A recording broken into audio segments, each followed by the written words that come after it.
continuons ce forum des projets urbains à Lyon avec un atelier qui a été animé par EM2C. J'ai Yvan Patet avec moi, le président fondateur de EM2C. Bonjour. Sur le projet Decide, est-ce que vous pouvez nous en dire quelques mots de ce projet ? Oui, Decide est un projet qui date maintenant de presque une dizaine d'années, puisqu'on l'a initié en 2013 avec une vision de la métropole qui était de donner une suite à un projet non abouti de la mutualité française, la construction à l'époque d'une clinique mutualiste de l'Est avec 700 lits, qui pour différentes raisons est partie sur Villeurbanne. Ce foncier restait, il avait une vocation par le traitement de ses sols, parce qu'il y a eu une très grosse dépollution à faire, plus de 10 millions d'euros. Le sens différent a été de mixer sur un terrain de 11 hectares, 120 000 m² de plancher, dont 55 000 est dédié à l'économie.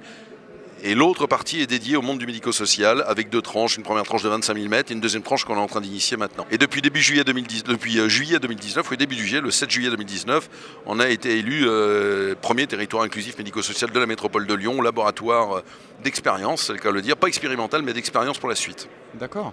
Et alors, il y a aussi à Lyon un projet qui tient à cœur à InnovaPress. C'est un projet qui a été primé au prix du classement des promoteurs. C'est le projet que vous développez avec Métro, Métro France, à Lyon 7e. Est-ce que vous pouvez nous en dire un petit peu plus sur ce projet qui est quand même assez étonnant ? Déjà vous remercier pour le prix, parce que c'est sympa pour un Lyonnais de monter à Paris puis il reçoit un prix, c'est toujours bien vis-à-vis de nos confrères parisiens, un petit clin d'œil sympa.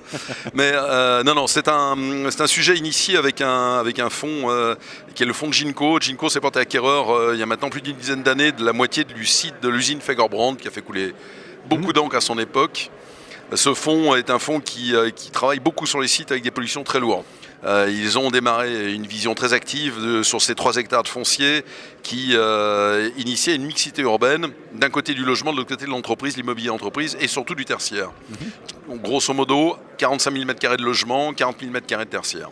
Gerland est un cœur de chauffe avec une population en pleine augmentation, 25% d'augmentation en l'espace de 7 ans, colossal pour un arrondissement lyonnais, étendu avec beaucoup de friches. L'idée, ça n'a pas été de trouver l'entreprise qui allait donner du sens, c'est-à-dire qu'il y a un problème de fonctionnalité au travers de tous les services qui viennent adjoindre ce bassin de population, avec 25% de population en plus qui va consommer local.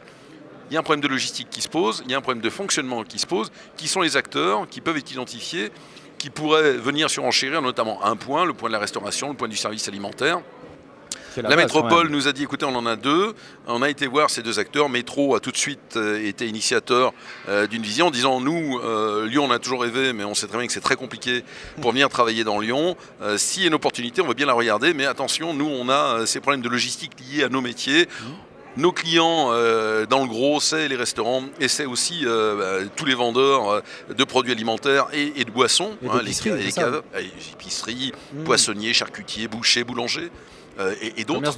Commerce de bouche. C'est ça. Pour aller rapidement, 2 immeubles de 20 000 m² et un qui est un immeuble tertiaire, en tout cas vu de l'extérieur, mais qui à l'intérieur est une plateforme logistique sur à peu près 4000 et quelques mètres carrés sur un niveau rez-de-chaussée abaissé et élève 5000 m² de surface de vente et 5000 m² de gestion fonctionnelle, de bureaux, et sur le toit reçoit une ferme urbaine. On a travaillé cette approche en partant de la contrainte logistique, plusieurs poids lourds qui arrivent le matin à partir de 3h30, 4h, dans un lieu où il n'y a que du logement. On ne peut pas les faire tourner dehors. Problème de bruit, problème de lumière. Avec des poids lourds qui reculent, vous avez des flashs lumineux, vous avez des bips. Et un bip, ouais. C'est pas possible. Donc on les a intégrés dans le bâtiment. On a créé des zones de retournement pour un 38 tonnes, 17,50 m de long, une air-gération importante. Mais on a trouvé un mode de fonctionnement qui allait à Métro, qui allait à la métropole, parce que c'est novateur. On est vraiment dans une plateforme logistique du dernier kilomètre.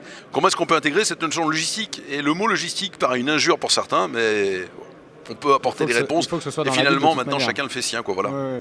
Une autre actualité du groupe, c'est le lancement il y a peu de temps de la filière Home2C. Home2C est notre filière de logement. On a aussi intégré cette diversité, comme je vous le disais, de la partie résidentielle. Une approche pour nous de ce qu'on a fait dans le médico-social, mais une approche qui est l'écoute de ce que veut véritablement la collectivité et du schéma économique dans lequel on peut arriver à le retourner. Il ne faut pas oublier que nous, le résidentiel, c'est quelque chose de neuf chez nous. Ce n'est pas un axe sur lequel on va tirer la rentabilité du groupe.